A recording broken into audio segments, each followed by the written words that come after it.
A partir de agora embarcaremos numa longa aventura, ou melhor, numa grande e profunda jornada para uma das línguas, quem sabe a terceira, quem sabe a segunda, eu não sei. Eu estou falando de uma das línguas mais importantes de todos os tempos da história da humanidade. A partir de agora, embarcaremos no aprendizado da língua latina.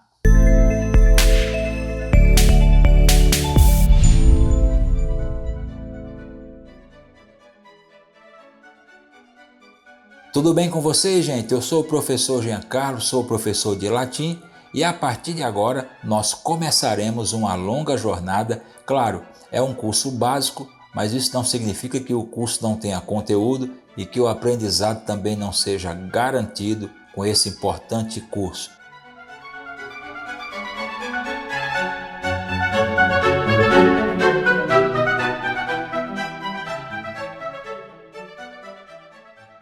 Na aula de hoje, por exemplo, nós veremos alguns componentes históricos introdutórios dessa fantástica língua.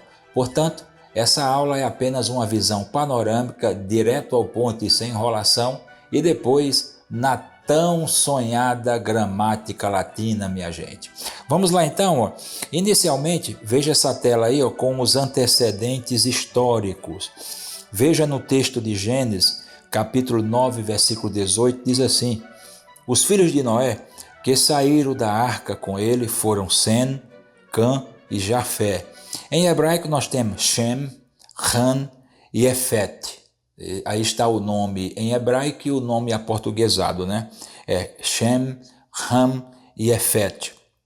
Estes três foram os filhos de Noé e os descendentes deles se espalharam pelo mundo. Essa leitura é na nova tradução na linguagem de hoje. Então veja que aí fica claro que Noé teve 3 filhos, todo mundo conhece, até aí sem nenhum problema. Nós temos na segunda tela o Iefete, que em português é o Jafé ou Jefté, depende da tradução em português. Por sua vez, o texto bíblico diz que ele teve 7 filhos. Isso é muito importante para a gente entender os antecedentes históricos da língua latina. Desses 7 filhos do Iefete, aí nós temos o Gomen, o Magog, o Madai, o Tubal, Meseque, Tiras e um pronome que em hebraico se diz Iavan. Iavan, que em português aparece como Java ou Javan, depende da língua portuguesa.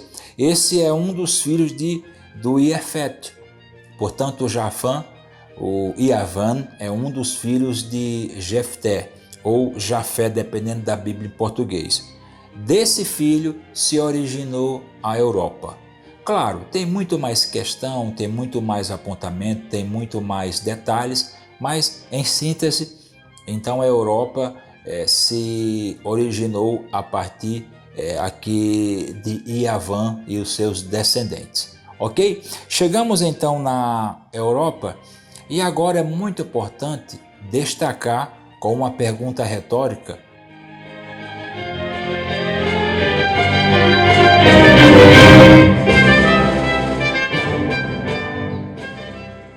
O que seria a famosa Península Itálica?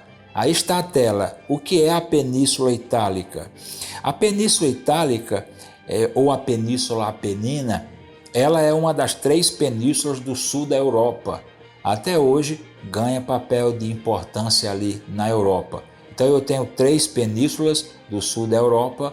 Uma das 3 seria a Península Itálica. Ela é situada entre a Península Ibérica e a Península Balcânica e é ocupada por 93%, presta atenção nisso aqui, gente, 93% do território italiano. Isto é, a Península Itálica é praticamente tomada pela própria Itália. Faz até sentido, né? Até rimou. Península Itálica e a Península da Itália. Então fica muito claro que a maioria esmagadora da Península Itálica ela é acompanhada pela Itália. Temos também informações de historiadores que a Península Itálica foi o berço, né? Repito, a Península Itálica foi o berço de diversas civilizações antigas. Isso é muito importante para o aprendizado da língua latina, porque a gente pensa que na Península Itálica só habitaram os romanos. Não, nós temos, por exemplo, os etruscos, inclusive a gente vai ver um pouco do alfabeto etruscos, então nós temos a habitação desses povos e, claro, os próprios romanos, que é de onde se originou essa fantástica língua. Temos também, além da Itália, a península inclui pequenos territórios independentes, como o de San Marino, não é tão conhecido aqui nas Américas, mas o território de San Marino é na Península Itálica e a cidade do Vaticano. Claro que hoje o Vaticano é um país, mas fica muito claro que a Península Itálica está ali tomada praticamente pela Itália, pelo território italiano, fora essas exceções aqui. Veja, por exemplo, neste gráfico que aparece aí, que eu tenho aí, por exemplo, a Península Itálica e alguns povos destacados aí, como por exemplo na parte de cima do mapa, veja aí, ó, está sendo destacado agora os etruscos, eu tenho também umbro. Veja, por exemplo, neste mapa aí, nesse gráfico da Península Itálica, ou no mapa propriamente dito, nós temos a parte superior aí do mapa, ou a parte que ficava uma civilização antiga, inclusive que temos o alfabeto que vamos falar hoje, que eu já falei a segunda vez, o etrusco. Depois eu tenho também o umbro, que foi importante para a cultura, mas caiu em desuso, e também o osco. E bem ao centro, destacado, eu tenho aí no círculo, né, a região de Lácio. O Lácio é uma região localizada, claro, na parte central. Veja aí que pelo mapa você viu que está na parte central da Península Itálica. Sendo assim, de acordo com historiadores, né, o Lácio é uma das mais importantes, tanto histórica como culturalmente. Por quê? Porque ela é conhecida por abrigar nada mais, nada menos, minha gente, que a gloriosa, a sacra cidade de Roma, que é a capital da Itália. Inclusive, Roma ainda ganha destaque hoje no mundo, ainda no mundo moderno. É o centro antigo do Império Romano. Então não tem como desassociar a cidade de Roma do Império Romano e o Império Romano da cidade de Roma. Eles estavam entrelaçados. Portanto, há citação de historiadores que a região de Lácio ela é considerada o coração da civilização romana e tem grande relevância na história da Europa e do mundo ocidental. Então, por cima e de modo geral, seria essa a exposição da região em si.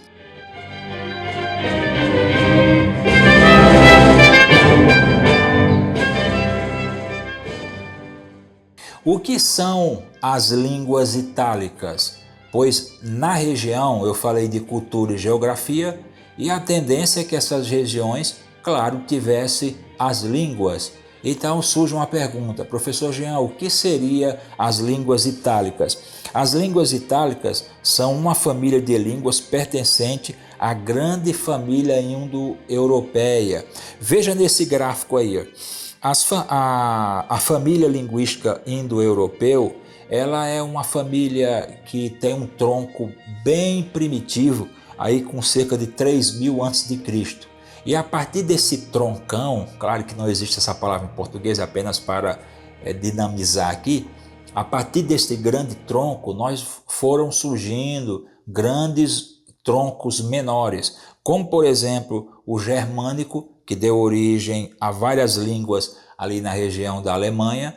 Nós temos também, por exemplo, aí o próprio albanês. O albanês é do tronco indo-europeu. Temos também o helênico, que vem a língua grega, é também indo-europeu. E as línguas itálicas. As línguas itálicas, aí depois da língua itálica eu tenho então a língua latina. Então a língua latina é do tronco geral indo-europeia, passando pelas línguas itálicas.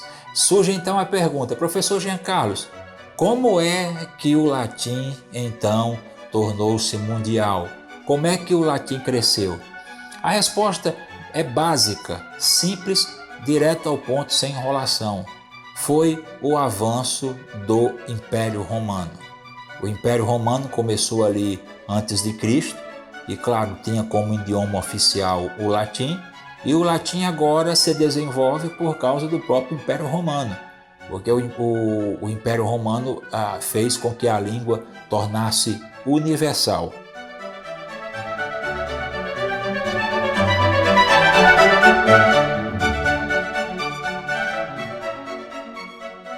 São 2 pontos. Primeiro, qual é o tipo de latim, o estilo do latim? Eu tenho no período clássico o famoso sermos urbanos. Os sermos urbanos, que é o famoso latim clássico, né? Esses sermos urbanos era o latim clássico, que era a língua erudita, presente entre as pessoas letradas e sendo utilizada também pelos escritores. O latim clássico também faz parte daquela literatura dos oradores, como Cícero, Horácio, o Plínio, o Ovídio, essa turma toda que tem papel importante na literatura latina. Porém, gente, o latim simplificado passou a ser chamado também de sermos vulgares. Os sermos vulgares era um latim mais simplificado que não era tão rígido em regras gramaticais. É claro que o latim vulgar tem as suas regras gramaticais, mas não tinha ali aquela rigidez. Por quê? Porque era utilizado mais pelo povo e pelos soldados romanos. Com isso, é chamado então do latim da grande massa. Então isso eu estou falando dos tipos de latim, tanto o clássico como o latim vulgar. A própria Vulgata Latina, que tem associação, veio a partir do latim vulgar. Então o latim vulgar, que é o latim do povão, o latim mais simplificado. E uma outra questão, veja aí na sua tela,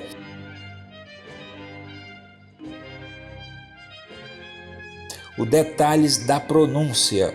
O detalhe da pronúncia é muito importante, porque existe a pronúncia restaurada, já que ninguém tem uma fita, né? Você não tem uma fita com um romano falando, ninguém gravou. E agora, baseado na própria língua grega, em gramáticos antigos, em questões subjetivas, o latim restaurado ele é utilizado para a leitura do latim clássico, mas o latim eclesiástico, que é o para fins religiosos, é utilizado para a leitura da Vulgata. Portanto, a pronúncia que eu vou adotar para este curso é a pronúncia eclesiástica, porque nós aprenderemos a partir da Vulgata Latina. Mas saiba que existe também o latim restaurado.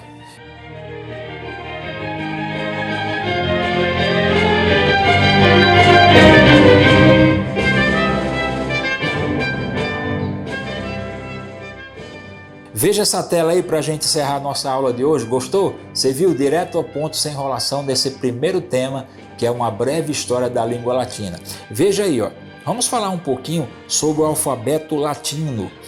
O alfabeto latino, gente, dá até cacofonia, né? De latir do cachorro. O alfabeto latino, ele veio, por incrível que pareça, a partir do alfabeto etrusco. O alfabeto etrusco, por sua vez, ele foi formado a partir do alfabeto primitivo grego, e o alfabeto grego, como os estudantes de letras e aqueles que gostam da historiografia, da história das línguas, o alfabeto grego veio do alfabeto fenício, que é bem primitivo ali do período do Antigo Testamento. Os fenícios tiveram papel importante ali na cultura, e também nos transportes antigos e etc. Então os fenícios teve aí o seu alfabeto, que vários idiomas também utilizaram como base o alfabeto fenício, que tornou-se o alfabeto grego, tem até uma certa similaridade.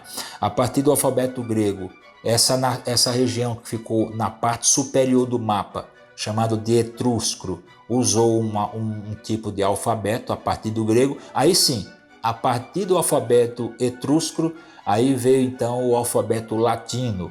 E aí, depois do alfabeto latino, surgiram então as línguas neolatinas, que é baseado no próprio latim, como o francês, como o romeno, como o italiano e etc., baseado no latim vulgar. Chegamos então, gente, ao final da nossa aula número 1, uma visão geral desde os antecedentes históricos da língua latina, passando então pela grande península itálica e também o alfabeto e uma visão geral que tivemos. Até a nossa aula número 2, aí sim, já entraremos na parte de acentuação, alfabetização, até chegarmos na tão sonhada gramática latina. Tchau, minha gente, até a próxima!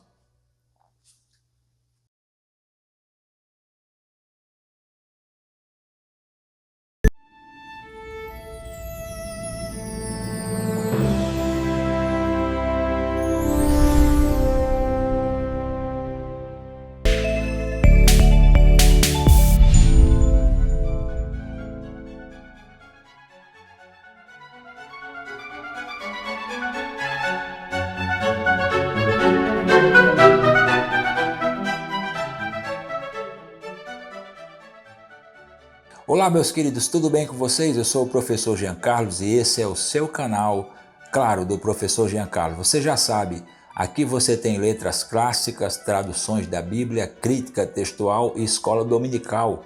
Se caso você se identifica com esses assuntos, clica abaixo aí em inscrever-se e assim você vai acompanhar o nosso trabalho.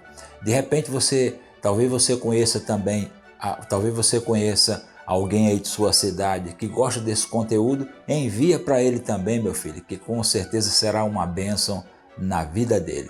Bom, hoje chegamos no nosso curso básico de latim, introdução à gramática, chegamos na aula número 2, você já viu a tela aí, visão geral do latim. Essa visão geral do latim, nós vamos falar um pouco de tudo, né? Na realidade é uma aula, como você já sabe, direto ao ponto e sem enrolação, e aí a gente vai dar uma visão panorâmica. Já estudamos na aula número 1 uma visão geral da história fantástica da língua latina, principalmente ali na região de Lácio. E aí você viu como é bonita e fantástica essa história. Agora veja essa tela aí, ó, as considerações que você precisa ter com relação ao latim, com 2 princípios.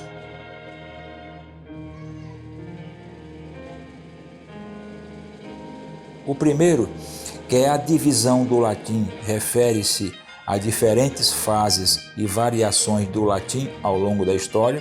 Eu estou falando as divisões do latim com referência às fases, com referência às mudanças, com referência a algumas particularidades dos períodos. Esse é o primeiro ponto para a aula de hoje. O segundo ponto, veja na tela aí, é a divisão da gramática. Assim sendo, a divisão da língua refere-se aos períodos que a língua foi avançando e o segundo período dessa aula fala da divisão da gramática ou as divisões dos componentes gramaticais.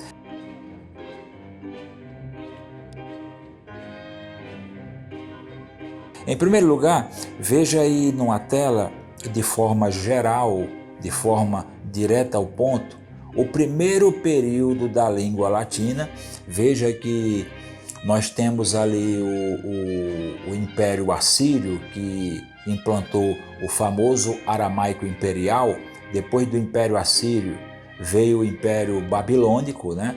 O Império Babilônico caiu para o Império Medo-Persa. Depois do Império Medo-Persa nós tivemos o Império Grego e aí sim, agora a cultura clássica vai começando a predominar, né? Saindo dessa cultura oriental. O Império Romano então vai surgir forte ali no período intertestamentário, ali aquele período antes do nascimento de Cristo, e aí entra, claro, o período arcaico da língua latina, que vai até meados do século I. Inclusive, é muito provável que a Vetus Latina tenha sido escrita aí nesse período arcaico também do latim, alguns manuscritos da Vetus Latina, tá bom? O segundo período é o período clássico, que envolve do século I ao século II, e aqui tem aquela literatura importante, a literatura clássica, né? O século antes de Cristo, envolve ali Cício, Horácio, Ovídio, enfim, é o período áureo, e esse latim clássico, inclusive, é a pronúncia reconstruída, né? A pronúncia restaurada que é adotado hoje para a leitura desses clássicos. E no caso da prosódia, o ritmo, né? O prolongamento das sílabas, a vogal longa que prolonga um pouquinho mais da curta, tudo destacado no período clássico. Depois do período clássico, aí sim, o período em que o império ele se espalhou, e não tem como colocar uma língua culta para falar em todo o império.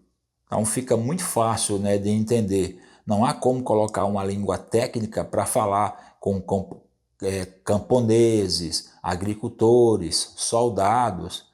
Daí entra o período que é o chamado de latim vulgar, o latim simples, o latim com construção simplificada. Esse período vai do século III depois de Cristo até por volta do século VII. Veja que desse termo latim vulgar tem até a famosa Vulgata Latina, que é baseado num vocabulário mais simplificado, o latim falado pelo povão, pelos camponeses, etc. As línguas neolatinas surgiram a partir daí. Aí nós temos também do século VIII ao século XV o latim medieval, inclusive, que ele se espalhou na Europa, né? Se espalhou na Europa, inclusive com a obrigação da leitura do latim para fins religiosos, e aí o latim se espalhou na Europa medieval, por isso que chama-se latim medieval. Tem o período moderno, mas eu vou deixar apenas com esse resumo geral aqui, essa primeira parte, porque não existe no mundo um falante nativo, né, desse latim. Tem os moradores de Roma hoje, mas é um novo país, é uma nova cultura, não tem mais um romano daquele antigo falante nativo, né? Agora a língua oficial lá é o italiano, mas o latim, claro, que é usado no Vaticano e em alguns documentos. Então, nesse sentido, como língua morta, é porque não tem nenhum falante nativo. Agora, não pode ser considerado língua morta que ela é usada até hoje. Eu mesmo estou ministrando aqui esse curso aqui no Brasil, veja, então é importante que se diga isso.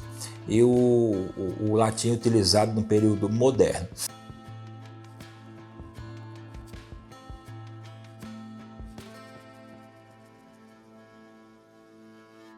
O segundo momento é a divisão da gramática. Geralmente as gramáticas são divididas em 3 partes, o latim vai seguir, dependendo do gramático, também essa lógica, mas ainda há gramáticos que ainda dividem em mais partes. E aí a gente vai ver um pouquinho, uma visão geral, antes da aula número 3, que aí já é a aula de alfabetização propriamente dita. Veja essa tela aí, ó, essa tela muito interessante. Ó. Tá vendo essa tela aí? Ó? Nós temos aí a divisão tradicional de cima, né, que é a fonologia, morfologia e sintaxe, sem problema. E abaixo eu tenho mais uma divisão que eu coloquei aí, que é lexossemântica, que é do significado das palavras. Além dessas 4, ainda tem mais umas 2, como a prosódia, como, por exemplo, a acentuação. Então aqui eu já teria 6 divisões da gramática latina. Porém, de modo geral, a gente analisa que fica de bom tamanho os 3 principais, a fonologia, a morfologia e a sintaxe. Tá? Claro que eu tenho também a lexicografia e a semântica, que é muito importante na língua latina, principalmente por palavras que evoluíram. Existem palavras latinas que o sentido primitivo, depois ela evoluiu, como a palavra lá, por exemplo, que inicialmente significava os deuses protetores da casa, principalmente essa era a crença. Depois a palavra deixou de ser aplicada aos deuses protetores da casa e passou a ser uma lareira, até ganhar o sentido que você sabe hoje na língua portuguesa. Então houve uma evolução. Essa evolução é analisada pela lexicografia e a semântica. Mas vamos lá então para a parte primeira aí, a fonologia. O que seria a fonologia do latim? A fonologia fala do estudo dos sons.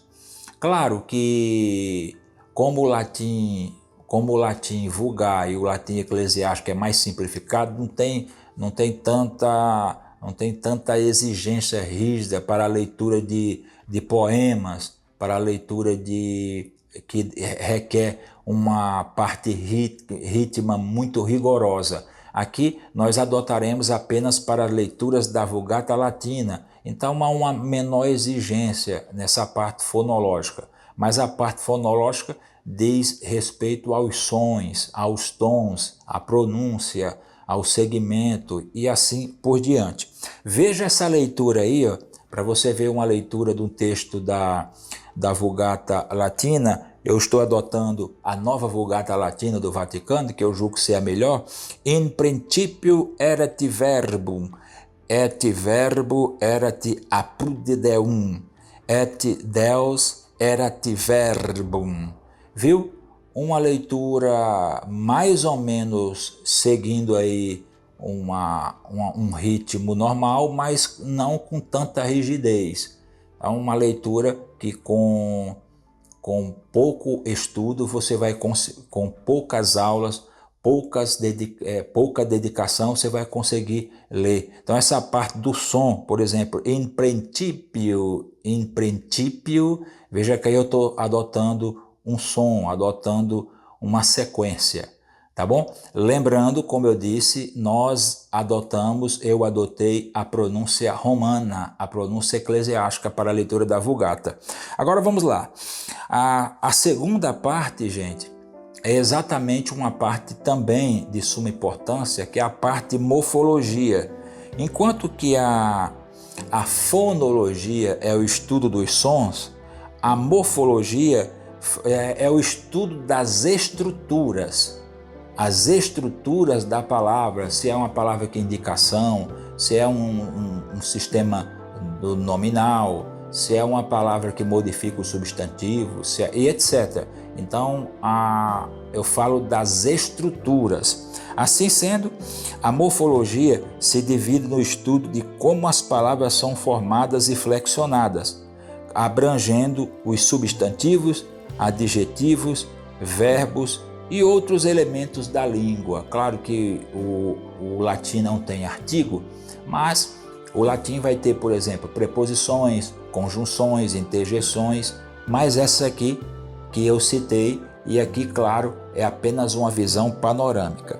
Nessa tela, nós vamos começar pelo sistema nominal. O sistema nominal é organizados pelo substantivo, que vai falar daqueles objetos, né? Objetos, pessoas, cidades. O substantivo, por exemplo, um general romano, um discípulo, enfim. Esse agrupamento morfológico fala dos substantivos. Você pega, por exemplo, dominus. Dominus é um substantivo. Há uma característica aqui.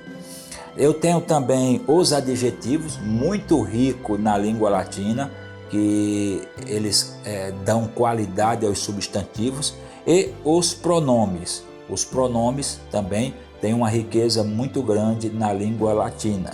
Esse sistema nominal, ele é regido pelo caso, gênero e número. Tem até uma brincadeira aqui no Brasil, que é quando você quer concordar com tudo, com a pessoa, aí você diz assim, ó, concordo contigo em gênero, número e grau. Não é assim que falamos? Gênero tem aqui também, número tem também. Só o grau que no latim não tem, porque o latim, como é uma língua sintética, mesmo que o latim vulgar alcance uma simplificação, mas ainda tem sim essa profundidade de língua sintética. Neste caso, as línguas sintéticas têm destaques para os casos. Então aqui o sistema nominal é regido por caso, gênero e número. Evidentemente que os casos nós vamos falar mais detalhadamente, mas são aqueles casos conhecidos dos estudantes, o da língua, e também para aqueles que vão estudar precisam aprender como nominativo, genitivo, ablativo, dativo e etc. São esses casos que vão mostrar o substantivo ligado com a realidade da ação ou do movimento e assim por diante. Depois eu tenho o gênero. Em língua latina existe o gênero masculino, o gênero feminino e o gênero neutro, que é o gênero gramatical. Por exemplo, tem lá no texto da ceia, isto é o meu corpo. Isto é gênero neutro, isto é, não é uma coisa e nem outra, é o gênero gramatical. Eu tenho também na língua latina o número que é singular e plural. Então essa visão geral é a visão do sistema nominal. E para completar o sistema nominal eles são agrupados em declinações. Isto é, um determinado grupo de substantivo segue ali um paradigma, outro determinado grupo segue outro paradigma e assim sucessivamente. Esse paradigma chamamos de agrupamento em declinações. Então o latim tem aí as 4, 5 declinações. Claro que os dicionários vão dizer o ponto de partida, né? Qual é a forma básica, que também aprenderemos ao longo do curso. Um outro componente gramatical importante na língua latina são os verbos. Veja nessa tela aí do lado direito superior, os verbos dividem em 4 conjugações regulares. Isso aqui é muito importante, tá? Existem 4 formas de se conjugar os verbos em latim, os verbos regulares. Tem, por exemplo, a terminação terminada com a letra, outra com outra e assim sucessivamente. Também aprenderemos um pouquinho sobre isso. Fora os inúmeros significados ou as inúmeras formas de verbos irregulares. Então esse é o primeiro ponto, o sistema de conjugações baseado em 4 agrupamentos. Os substantivos são agrupados em declinações e os verbos são agrupados em conjugações. Aí eu tenho os verbos que têm tempo, modo, voz, pessoa e número. Também nós vamos aprender um pouquinho aí do tempo, da voz, da pessoa e do número. Ainda existem o supino, que é um infinitivo especial que não tem na língua portuguesa, o português não herdou. Tem o infinitivo que tem na língua portuguesa e o particípio. Também veremos um pouquinho aqui ao longo do curso. Então esse seria uma visão geral da parte morfológica. A terceira e última parte que eu queria destacar com vocês é a mais complexa, mas a mais útil também, principalmente para a tradução, que seria, veja nessa tela aí, ó, resumo sobre a sintaxe. O que seria a sintaxe? A sintaxe refere-se à organização das palavras em frases e suas funções. Aqui, o que vai destacar bem na sintaxe, na língua latina, no nosso curso, é exatamente os casos, porque do ponto de vista morfológico, um substantivo pode estar no nominativo. Mas do ponto de vista da sintaxe, o que seria o nominativo? Veja essa tela com um resumo geral aí. O nominativo, ele é a terminação do sujeito. Claro que, lembra que eu falei no começo? O latim clássico ele é mais profundo e rigoroso com referência a esse negócio de casos, né? Então o sujeito pode vir, ele pode estar antes ou depois do objeto, porque a terminação vai indicá-lo ali, que ali é o sujeito. Então você traduz já organizado. Então este caso é o caso do sujeito. Claro, se tiver um sujeito, se já tiver um sujeito e aparecer um outro nominativo, a língua latina e a língua grega vai trabalhar com predicativo do sujeito, que é uma qualidade especial ali do sujeito. Também aprenderemos.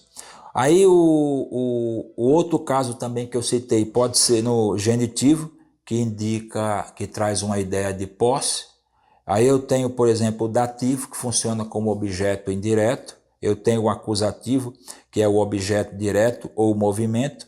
Daí eu tenho o ablativo, que é usado em várias funções de meio, separação. E eu tenho o vocativo, que indica chamamento e invocação. Então essa aí, ó, é uma visão geral da sintaxe da língua latina, que também tem muito mais coisa, tem muito mais objeto, tem muito mais circunstância, tem muito mais conteúdo profundo, mas essa foi apenas uma visão geral para você já se habituando para saber o que nós vamos nos deparar nas próximas aulas. Tá certo? Até a próxima aula, aula número 3, e aí a gente já entraremos nas letras e na alfabetização propriamente dita, para depois a gente entrar um pouco mais a fundo com essas questões da gramática latina. Gente, até a próxima aula. Tchau, Brasil!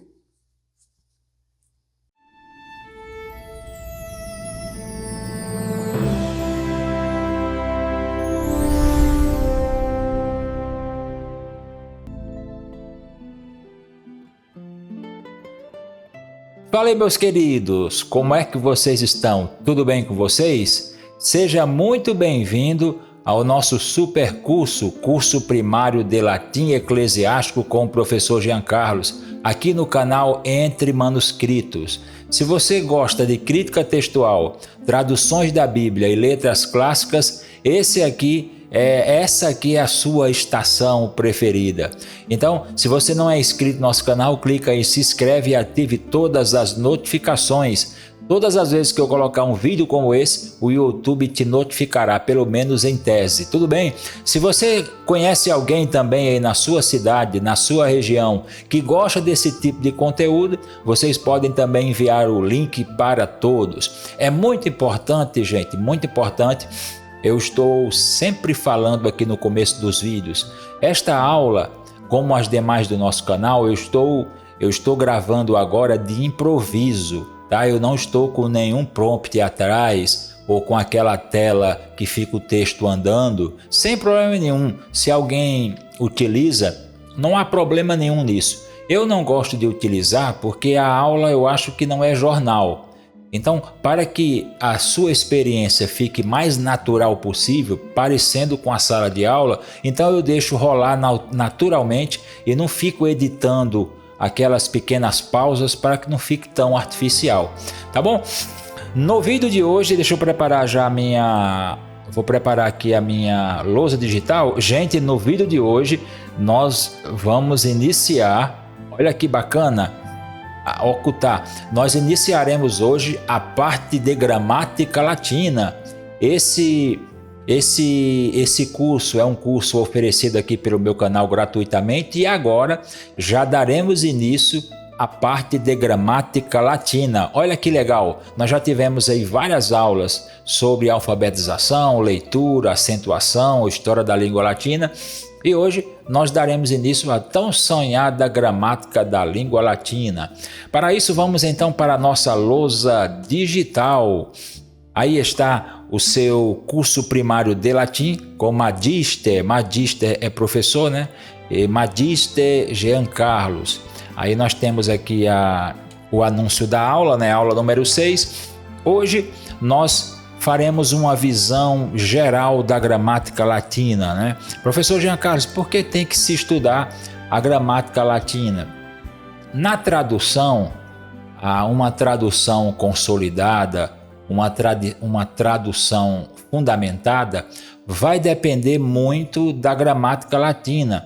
Claro, há a questão de tradição tradutológica. A tradição tradutológica é quando, durante uma grande quantidade de tempos, aquela palavra, aquele substantivo, vem sendo traduzido daquela forma, mesmo que haja outras variações, mas todas as comissões, para não causar problema, para não causar escândalo, aí segue aquele modelo de tradução. Como segue aquele modelo conservador, esse tipo de abordagem, esse tipo de procedimento é chamado de tradição tradutológica. Isso também acontece com a língua latina. Então, você tem, por exemplo, a tradição tradutológica, você tem a questão cultural, você tem, por exemplo, o contexto, você tem, por exemplo, na língua latina não tem tanto como na língua hebraica, por exemplo, as dificuldades de se traduzir algumas palavras, por exemplo, o rapax, legome, que são aquelas palavras que aparecem uma e duas vezes, ou palavras, eu acho que é ronomímia, eu esqueci o nome agora, aquelas palavras que têm a mesma escrita, mas com significado diferente. Tem essas questões também, mas a gramática, claro, a gramática latina será uma ferramenta principal para a tradução, já que você vai entender, por exemplo, como funciona um verbo em latim no presente do indicativo ativo. Qual é o seu comportamento? Como é que ele se comporta? Logo, você vai traduzir baseado naquele comportamento gramatical do presente do indicativo ativo. E aí, isso é muito importante. Você tem, por exemplo, o sistema sintético, né, que é, ou melhor, a língua como toda já é sintética. Aí você tem, por exemplo, substantivo que está no caso diferente da forma básica, que também veremos hoje. Tudo isso faz com que a gramática seja importante. E hoje nós veremos aqui uma visão geral, tá? Nós teremos aqui uma espécie de uma visão geral. E aí você já vai ter uma noção geral da gramática latina. Claro que vocês já viram nas primeiras aulas que a língua latina ela tem a fonologia, que a gente já viu as aulas, a morfologia e a sintaxe. Já nessa aula eu vou citar algumas coisas muito reduzidas, coisas reduzidas com relação à sintaxe, mas eu vou focar essa aula na visão geral da parte morfológica, que é o grosso do nosso curso, né? Nós trabalharemos o nosso curso primário de latim, mas na questão morfológica mesmo. Tem aí os nossos canais, né? Os nossos merchan. Você pode acessar o nosso site Gramata Publicações para ver o seu livro, publicar o seu livro. Também o canal do professor Giancarlo, se inscrever em nosso canal. E o Instagram. Você pode também acessar o nosso Instagram, caso você queira ali seguir o nosso Instagram. É muito importante, gente, na língua latina, principalmente para esta área, eu citar aqui uma indicação, pelo menos para você pesquisar, tentar saber ali, ou de repente você não teve acesso a esses autores, ou as obras são raras, enfim. Então eu vou agora citar o que tem me influenciado durante esses últimos 20 anos, né? São autores e gramáticos, desde a era clássica até uns praticamente aí mais recentes, são autores que vêm influenciando o meu estudo de língua latina, desde a época do curso de licenciatura até os estudos provavelmente dito aqui. Então o primeiro, claro, é o Marcus Terentius Varros, né? Que é um gramático ali antes de Cristo, por volta do ano 100 antes de Cristo, muito conhecido, inclusive ele tem influência, né, no vocabulário.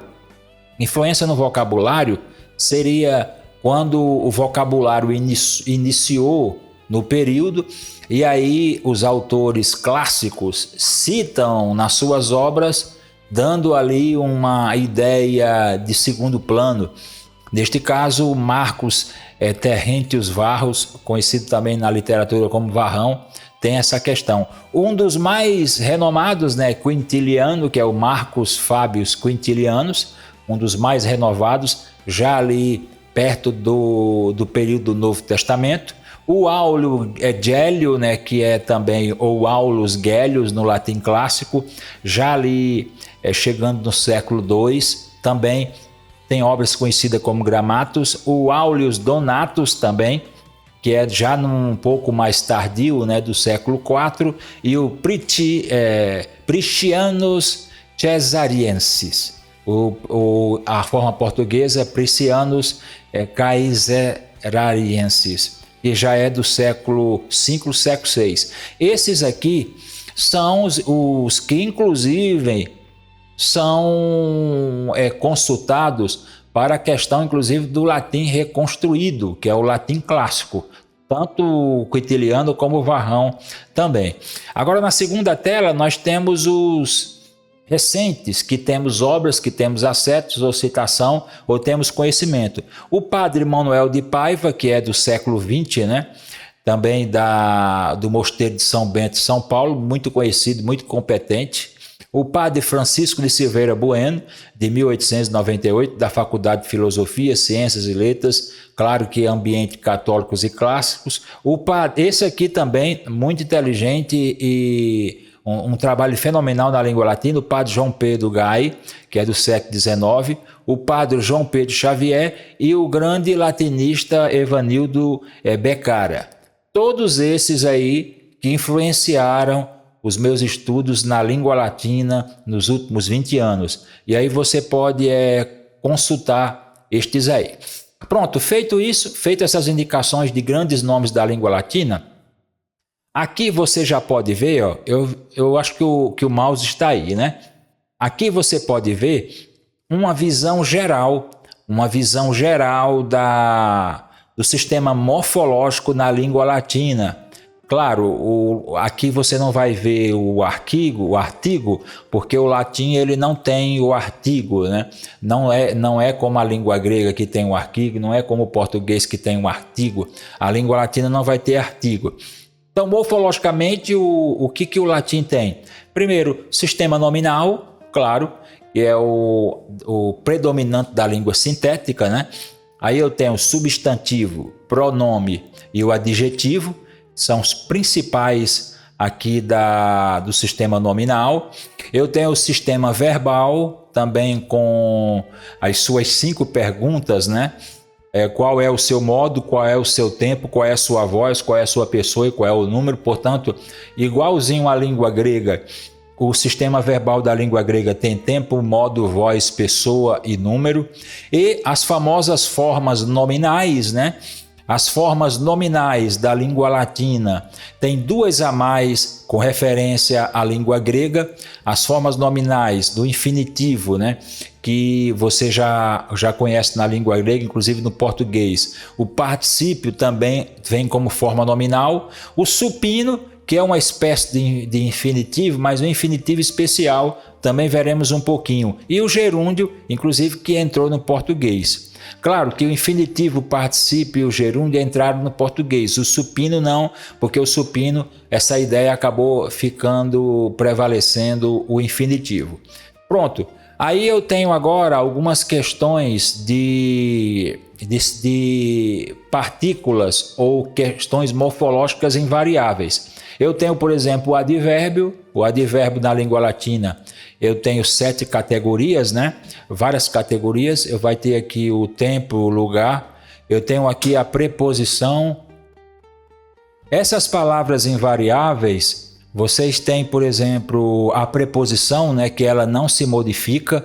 Ela não é, por exemplo, como um adjetivo que modifica a sua terminação, mas a preposição da língua latina tem aqui, por exemplo, o caso é o genitivo, tem aqui o ablativo e o acusativo, né? E a conjunção, 2 predominantes na língua latina, que seria uma conjunção subordinativa e a coordenativa. Claro que também veremos essas questões, né?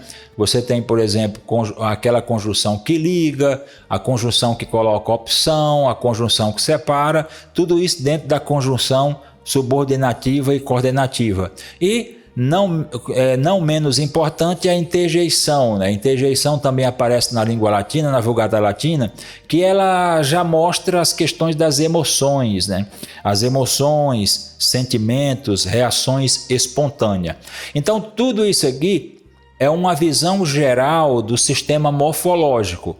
Claro que, conforme vocês viram, eu passei apenas pelos temas principais, mas o sistema nominal como um todo, ele é regido pelo caso, gênero e número.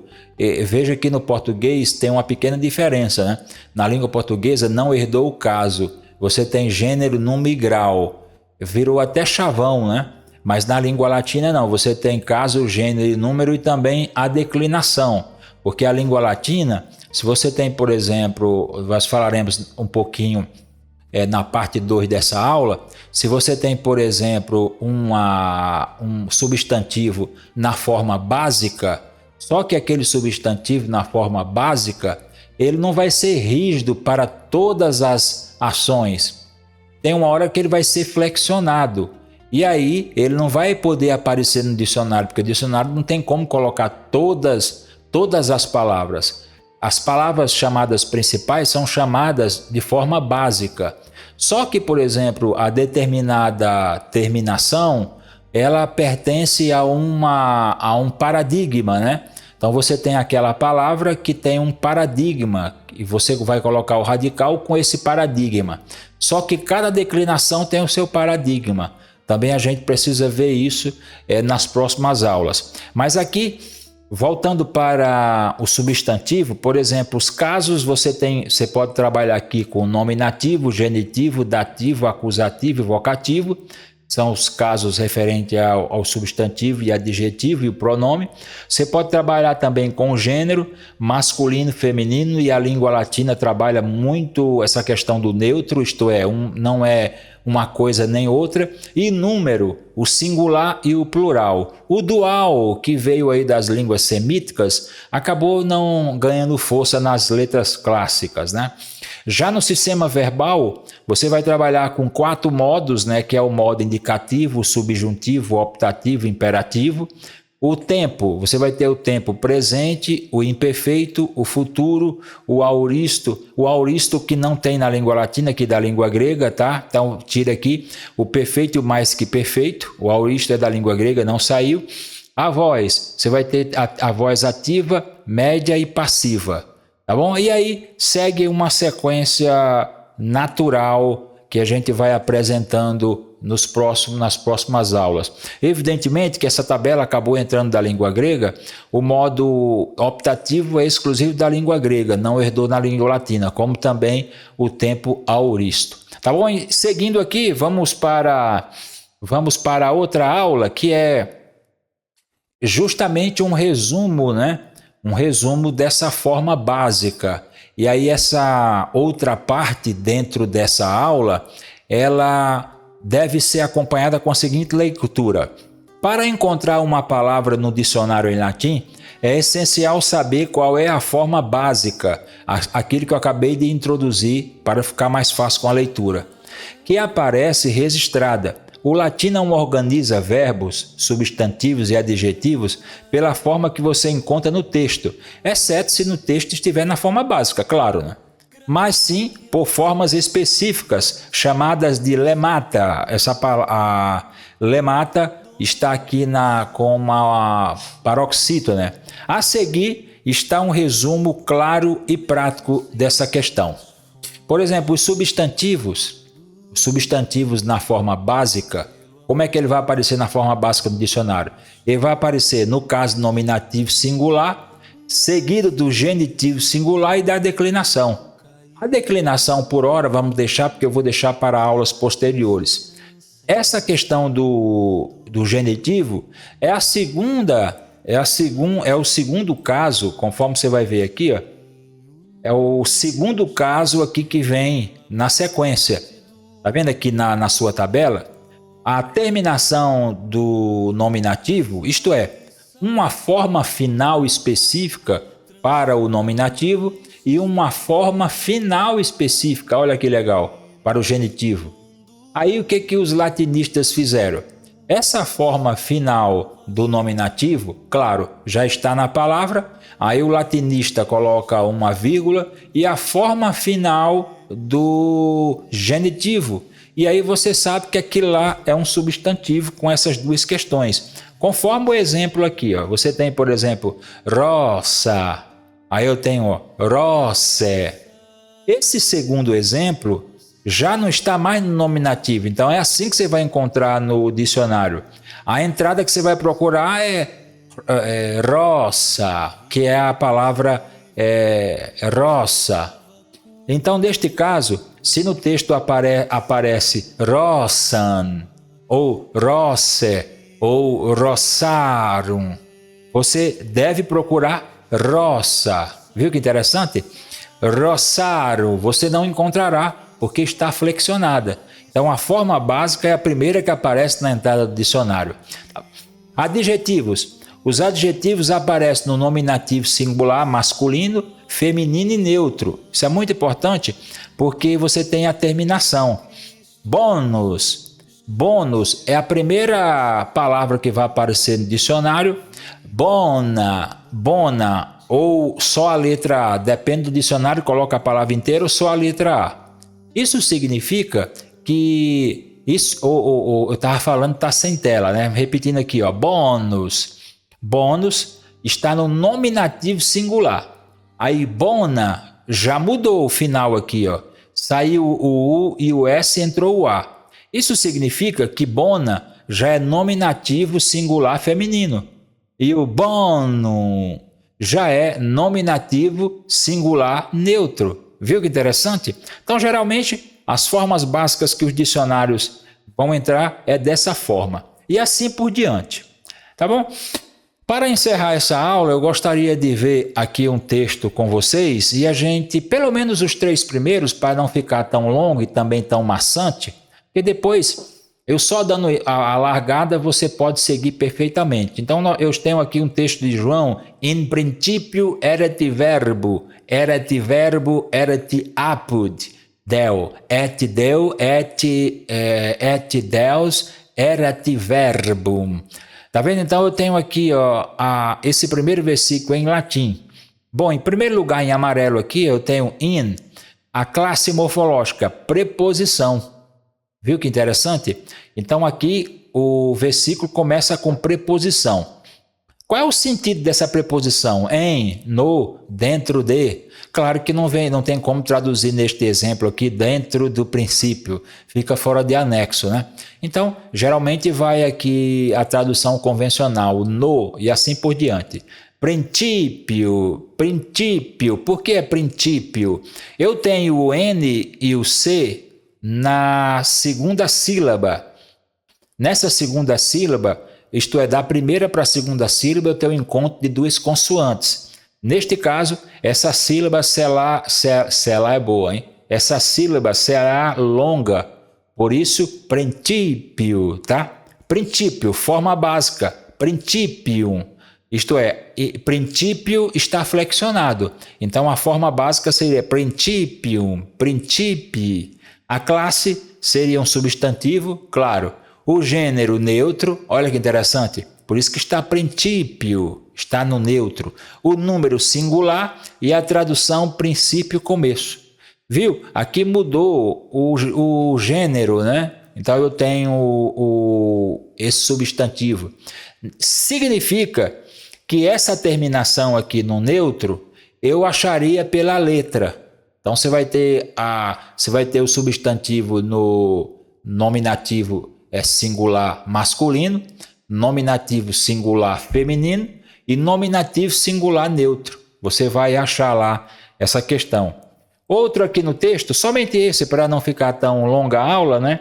Aqui eu tenho erat, in principio erat verbum. Aqui erat, a forma básica de sum, que é S, né? Que é fui. Neste caso, a classe gramatical ou morfológica seria verbo. Aqui o tempo imperfeito, que é uma ação em andamento no passado. O modo indicativo, a ação tida como certa. A pessoa é a terceira pessoa o número singular, voz ativa. Então, ó, essa combinação do verbo aqui, ó, é o presente do indicativo, é o imperfeito do indicativo ativo, terceira pessoa do plural. Ele era, isto é, a ação acontecia, a ação em andamento no passado. Viu que interessante? Então, a tradução era, existia. E assim por diante, tá? Você vai seguindo aí tranquilamente, com o estudo da língua latina, com essa visão básica aí, né, da introdução à gramática. Bom, é claro que dá para voltar, mas só para a gente fazer um resumo geral para terminar essa aula, que eu não posso passar aqui de 30 minutos. A língua latina é dominada principalmente, claro que tem a sintaxe, que também tem uma particularidade, mas a riqueza, a predominância da língua latina é o sistema morfológico. O sistema morfológico tem um sistema nominal, tem um sistema verbal e as questões invariáveis, como por exemplo advérbio, como também preposição, conjunção e interjeição. Lembrando que o invariável que eu me refiro fala de palavras que não podem ser modificadas. Então a gente teve aí uma visão geral, aí na aula número 7 a gente vai começar aí com uma categoria específica, tá bom? Gostou dessa aula? Espero que você tenha gostado dessa aula visão geral aí da gramática latina. Fique aí, acompanhe o nosso curso. Mais uma vez eu te peço, se você não é inscrito no canal, se inscreva no canal, ative as notificações, porque todas as vezes que eu colocar aqui, o YouTube vai te notificar. Até a próxima, Brasil! Deus abençoe sua vida. Tchau!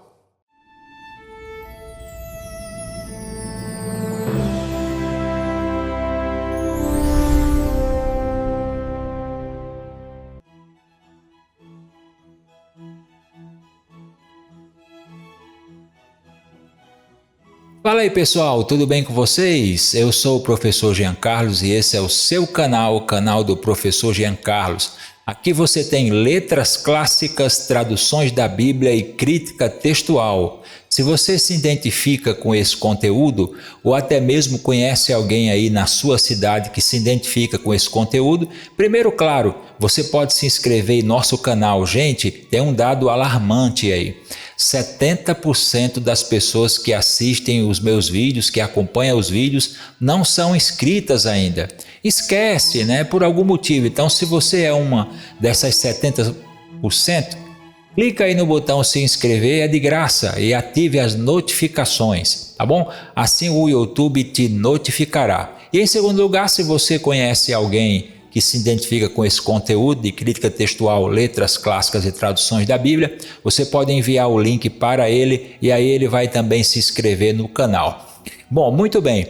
Gente, duas coisas importantes eu estou repetindo aqui há algum tempo, né? Em primeiro lugar, eu estou gravando de improviso, tá? A aula que eu estou gravando nesse momento é de improviso, portanto, se eu gaguejar, tropeçar em alguma letra ou até mesmo falhar em alguma posição aqui, vai nos perdoando. Por quê? Porque eu não quero editar muito para não ficar tão artificial.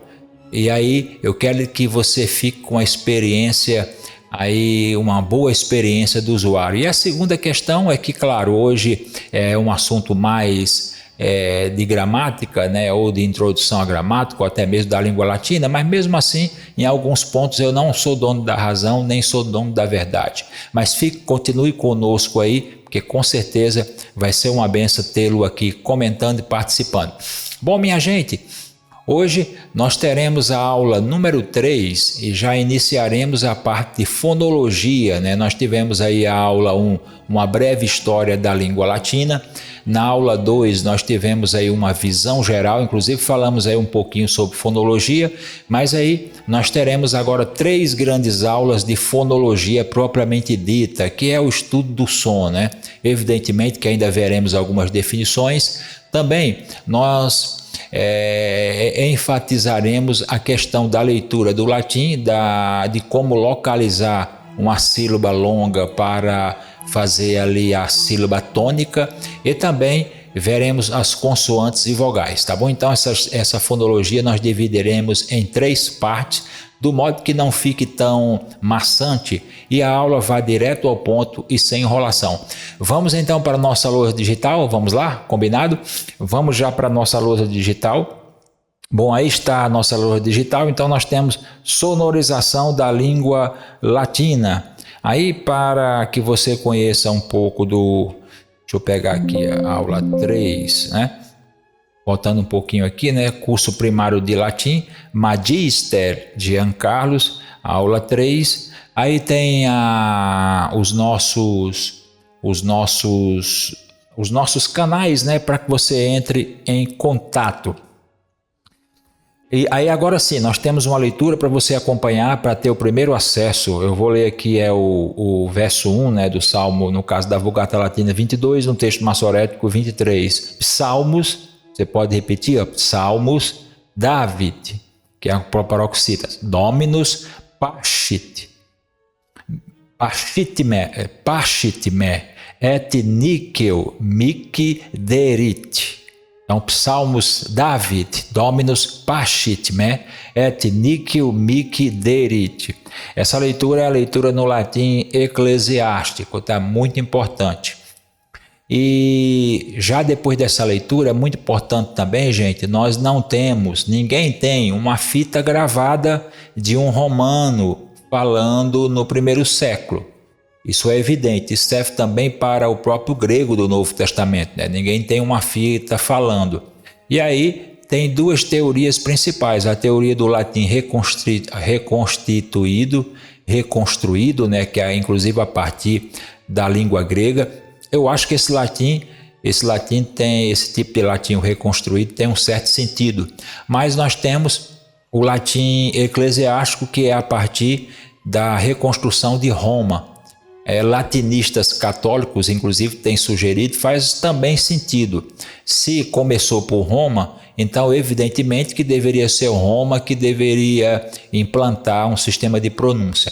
Mas, de certa forma, o latim clássico, ele é lido mais para os autores clássicos, e o latim eclesiástico, que é esse que adotamos, ele é mais para a leitura da Vulgata Latina, o próprio canto gregoriano, aí que faz parte da história da igreja, e mais 2 outras questões mais. Mas aqui nós adotaremos o latim eclesiástico para a leitura da Vulgata Latina. Por isso que eu li aqui no sotaque eclesiástico.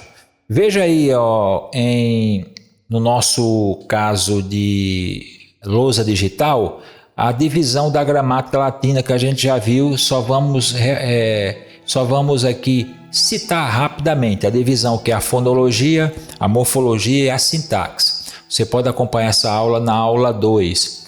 No caso, a fonologia, que é essa que vamos começar agora propriamente dito, estuda os menores elementos distintos, chamados de fonemas. Veja que eu citei lá no versículo Salmos, que é a base de fonemas, que diferenciam o significado das palavras. Além disso, abrange a ortoépia, que é a articulação e pronúncia, a prosódia, que é o acento tônico, né? E a ortografia, que é a forma de grafar as palavras. Evidentemente que no caso aqui nós vamos dar ênfase apenas para a prosódia, né, que seria o acento tônico. Mas tem outras questões mais métrica, ritmo, que nós não citaremos neste curso por ser um curso básico. Na lousa digital temos ainda a morfologia, que analisa a estrutura, formação e flexão das palavras, no caso da língua latina. Você tem aí classes gramaticais morfológicas, substantivos e adjetivos.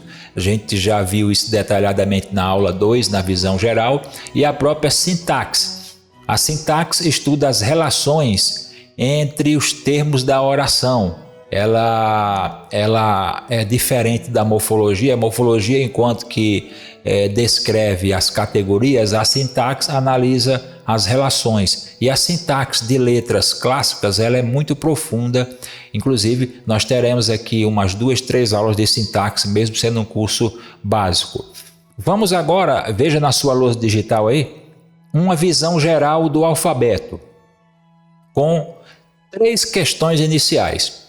A primeira questão, que é antes do período helenístico, isto é, estou falando aí de uns 200, 300 anos antes de Cristo, o alfabeto romano já era composto por 21 letras.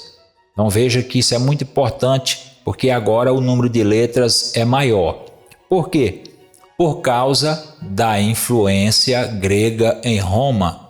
É tanto que isso ficou como a cultura greco-romana, né? Elas se fundiram. O romano recebeu influência do grego, o grego recebeu influência do romano e ficou aí uma cultura clássica, uma cultura clássica que influenciou todo o Ocidente. E aí, como era de se esperar, a língua grega acabou também influenciando a língua latina, dessas 2 letras que foram incorporadas por volta do século antes de Cristo, né? Que é o Y e também o zeta, né? São essas 2 letras. E aí você tem agora na lousa digital uma espécie de um resumo, né, da breve história da língua que eu já coloquei, mas a evolução.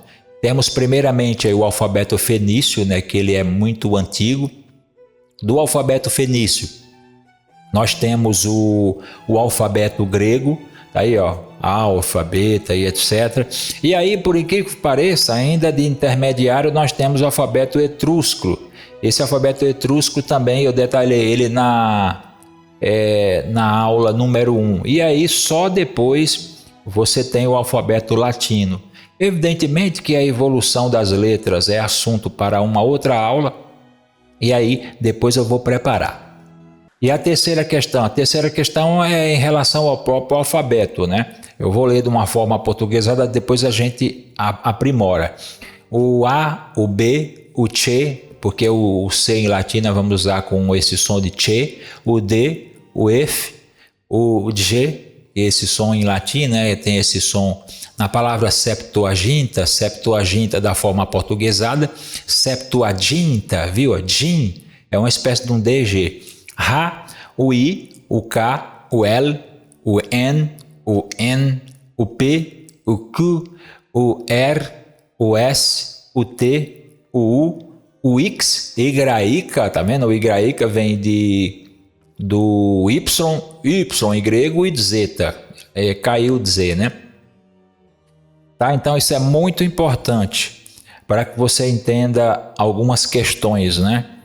Nós já chegamos aqui, você viu conforme chegamos ao fim, mas aí a gente vai, na próxima aula, nós daremos continuidade na letra propriamente dita. Essa aula aqui é mais introdutória do sistema fonológico que você poderá depois revisá-la. Tá bom? Então finalizamos aqui a aula número 3, que é mais umas definições, e aí na aula número 4 a gente já continua com, agora sim, as vogais propriamente ditas, tá bom?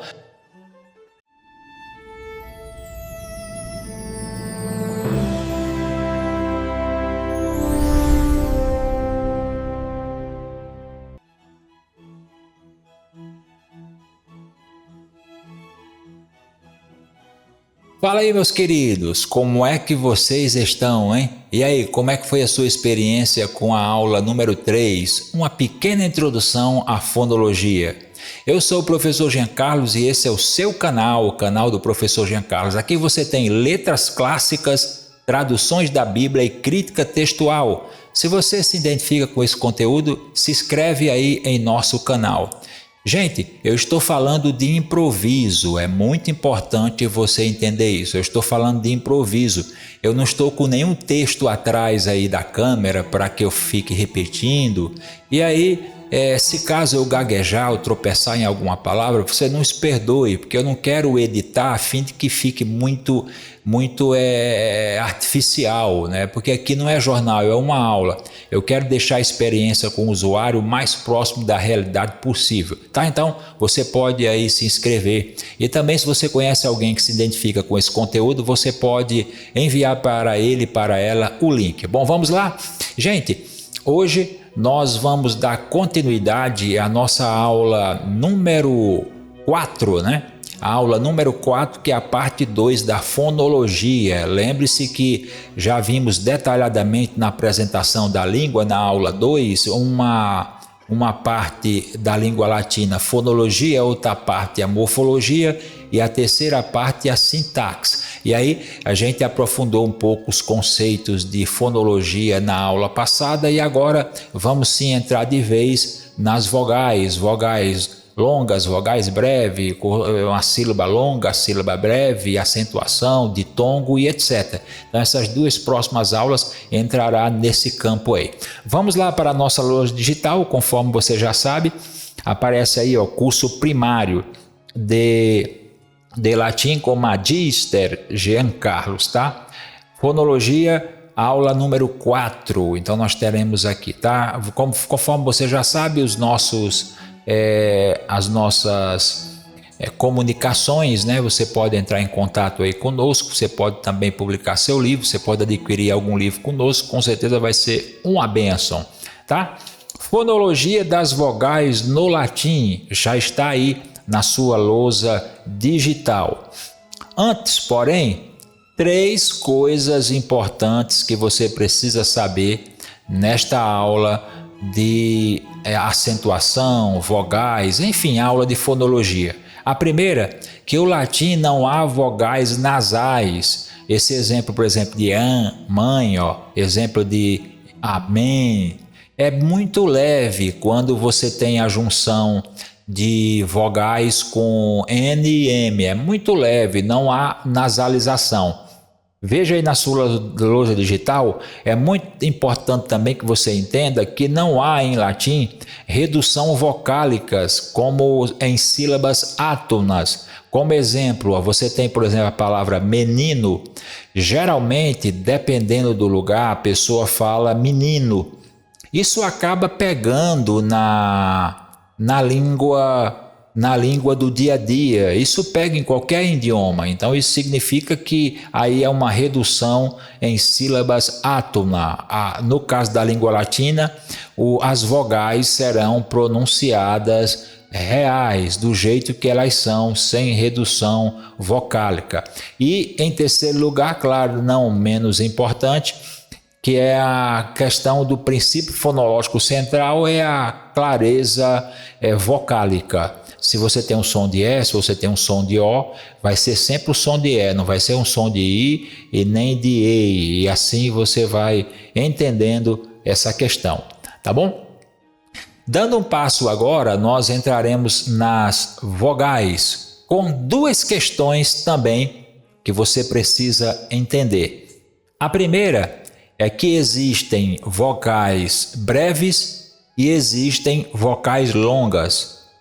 E a segunda questão que você precisa saber, existem sílabas breves e existem sílabas longas. Professor, então isso significa que uma vogal breve forma uma sílaba breve e uma vogal longa forma uma sílaba longa? A matemática pareceu lógica para você, mas não é assim, né? Existem uma sílaba breve que pode formar uma vogal longa e não tão raro, mas existe também uma vogal longa que forma uma sílaba breve. Então essa questão você vai durante o curso aprendendo paulatinamente e aí se pôr em prática nestas 2 aulas, você já vai também dar um salto importante para esse complexo aprendizado. Mas é muito importante que você saiba isso de cara. Já marque aí, tome nota, porque você tem as vogais breves e as vogais longas, as sílabas breves e as sílabas longas. Essa questão é muito importante, principalmente para acentuação. De cara, eu já vou adiantar que as vogais longas, geralmente os dicionários, né, os grandes dicionários, já coloca ali sobre a vogal que será considerada longa, esse macro, né? Esse sinalzinho aqui, deixa eu ver se dá para passar no mouse, tá vendo? Esse sinal. Então as vogais A, E, I, O, U seria breves e as vogais A, E, I, O, U. Na prática seria isso, um prolongamento do som, né, utilizado no passado, mas que hoje não tem tanta importância, tá? Mas só para você ter uma ideia, essas vogais com esse macro. Então acompanhe comigo esse texto. As vogais breves e longas no latim indicavam a duração do som. Tá? Se você tem, veja aí na câmera principal, se você tem, por exemplo, uma cocheia tem uma duração de som.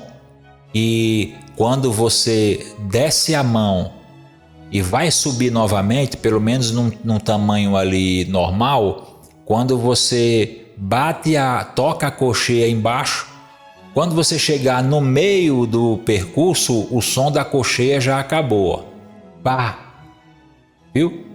Isso significa que o som dela é um pouco curto. Agora, se você pegar uma mínima, o som já se prolonga mais. Viu? Utilizando a música como fica fácil. Então era muito comum na língua latina aí no período romano esse som está bem legível, né? O som de duração era legível. Hoje não tem tanta prática porque, como eu disse, nós veremos, já vou repetir pela segunda vez, no caso a questão da sílaba longa para encontrar a sílaba tônica, até rimou. Tá? Mas isso é muito importante você ter essa ideia inicial. Voltemos para a nossa lousa. A vogal longa era pronunciada com maior tempo. No latim eclesiástico, essa distinção já não tem relevância na pronúncia. Contudo, permanece fundamental para indicar se a sílaba é longa ou breve, pois disso depende a correta acentuação das palavras, mesmo que não tenha o acento como no português, mas o acento vai ali no som pelo uso da fala, né? Prestemos atenção nessas palavras aqui, ó. Aqui eu tenho a cor vermelha vai indicar sílaba tônica. Olha aqui, ó. Primo, não é primum, tá? Primo, quidem, sermonem, fete, não é feti não. Omnibus, primo quid sermoni fecider omnibus, o Theophili cepiti Iesus faceri et doceri apostolis. Vocês viram? Todas essas sílabas aqui na cor vermelha são sílabas longas. Então a sílaba longa ela vai ser a sílaba tônica. Viu que interessante? A duração em si, se você tem que durar um pouco mais, já não tem tanta relevância, porque aqui eu estou falando de acentuação, tá? Detalhes gerais sobre as vogais no latim eclesiástico. Primeiro, o O e o E sempre serão utilizados abertos. Claro que tem aí uma questão de fechado, mas não tem tanta relevância mais, tá? Muitos nem dão bola, mas nós vamos utilizar no latim eclesiástico a letra O e a letra E, sempre com esse som de O e de E, tá bom? As vogais A, I e U seguem o mesmo exemplo do português. E aí eu tenho mais uma vez a citação: não há redução vocálica em sílabas átomas, como por exemplo menino, menino, comendo. Ninguém fala comendo. No próprio dia a dia a palavra acaba pegando, né? Mas isso é muito importante que você entenda que não há redução vocálica. Agora sim, já vendo um pouquinho das vogais e já veja na sua lousa digital aí. Veja que a sílaba longa vai ser importante para identificar a sílaba tônica. Veja que agora é muito importante a gente ver um pouco da acentuação no latim eclesiástico. Eu acredito que são 4 regrinhas. 4 regrinhas, gente. 4 regrinhas muito básica. Tome nota e aí vamos para a primeira regra. Primeira, o que vai facilitar. O latim praticamente não possui palavras oxítonas. Isso é muito importante, tá? Tem aí até uma briga, né, se possui aí 2 palavras, 3, mas na prática, se você achar uma ou outra, é muito difícil. Mas eu acredito que tenha, mas o número é muito pequeno, mínimo. Eu, sinceramente, ainda não encontrei no vocabulário da Vulgata Latina nenhuma palavra oxítona. Então, ou melhor, nenhuma palavra que não seja oxítona. O latim praticamente não possui palavras oxítonas, tá? Que é aquela última sílaba, a última sílaba forte. Por exemplo, a palavra café não é caf. Café é uma palavra oxítona, porque a última sílaba é tônica, então já ajuda. Regra 2. Se a palavra tiver 2 sílabas, o acento recairá na penúltima sílaba. Olha, atente para essa palavra aqui, ó. Primo. Eu li primum.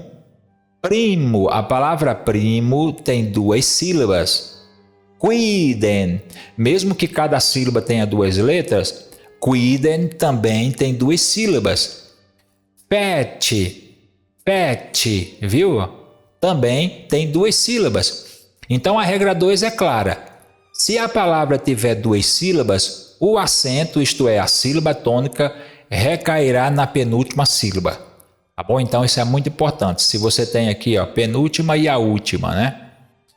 Regra 3. Se a palavra tiver 3 ou mais sílabas, se a penúltima sílaba for longa, essa será a tônica. Viu que interessante? Se tiver uma palavra 4 sílabas, 3 sílabas, para que a palavra seja paroxítona, que é a penúltima sílaba, para que essa penúltima sílaba seja tônica, é preciso que ela seja longa. Já já nós vamos ver como é que nós identificamos. Veja esse exemplo aqui, ó. Olha aqui, por exemplo, ó. Facere, viu? Facere. Aqui eu tenho 3 sílabas, ó. Fa, uma sílaba, ce, outra sílaba e re, outra sílaba. Facere. Veja aqui. Essa segunda sílaba aqui é longa. Logo, se é longa, o acento recai sobre ela. Agora olha essa aqui, por exemplo, ó. Dominus. É dominus, dominus ou dominus? Viu? Não é dominus, não é dominus, é dominus. Isso significa aqui que a sílaba mi é uma sílaba breve. Como é uma sílaba breve, não pode recair um acento na sílaba breve. Agora olha que interessante aqui, que como não é difícil. Como não pode cair o acento na última sílaba, porque o latim não tem oxítona, então o acento recairia na penúltima, no caso do mi. Porém, mi não é uma sílaba longa, é uma sílaba breve, e aí automaticamente o acento vai para a antepenúltima sílaba. Mas antes que você pergunte com o seu cérebro, mas professor, como é que eu vou saber uma sílaba breve? Calma aí, calma aí. Por enquanto, atente para a regra, tá bom? Localizando a sílaba longa em palavras de 3 ou mais sílabas. Se tiver 2 sílabas, você já sabe, né? Viu aí? Se você tiver uma palavra com 2 sílabas, automaticamente, como o latim não existem palavras oxítonas, aí o acento, isto é, a sílaba tônica, cai na penúltima, porque tem 2 sílabas. Se tiver 3 sílabas e a penúltima sílaba for longa, o acento continua lá. Se a palavra tiver 4 sílabas e a penúltima sílaba for longa, o acento continua lá. O problema, minha gente, é quando a penúltima sílaba é breve. Daí, a sílaba tônica não pode ser a última, não pode ser a penúltima. Então, tem que recair para a antepenúltima, tá? E aí, a partir desse momento, vamos para a lousa digital que nós vamos descobrir agora. Regra 1. Você que está estudando latim, você vai adquirir os dicionários. Os dicionários em latim colocarão um acento macro, né, sobre a sílaba longa. Já vai te facilitar na palavra básica, né? Então, se você tem lá, por exemplo, dominus, aí o dicionário vai colocar uma sílaba, o acento macro. Ou vai colocar na penúltima sílaba o acento, aquele acento bráquea, né? Que é o tipo um U meio aberto, né? Na penúltima sílaba. E aí você já sabe que ali é breve, tá? Então é muito importante. Regra 2. As vogais longas em formas verbais específicas. Por exemplo, nós vamos aprender aqui uma base de gramática. Se você tem, por exemplo, o infinitivo presente e ativo.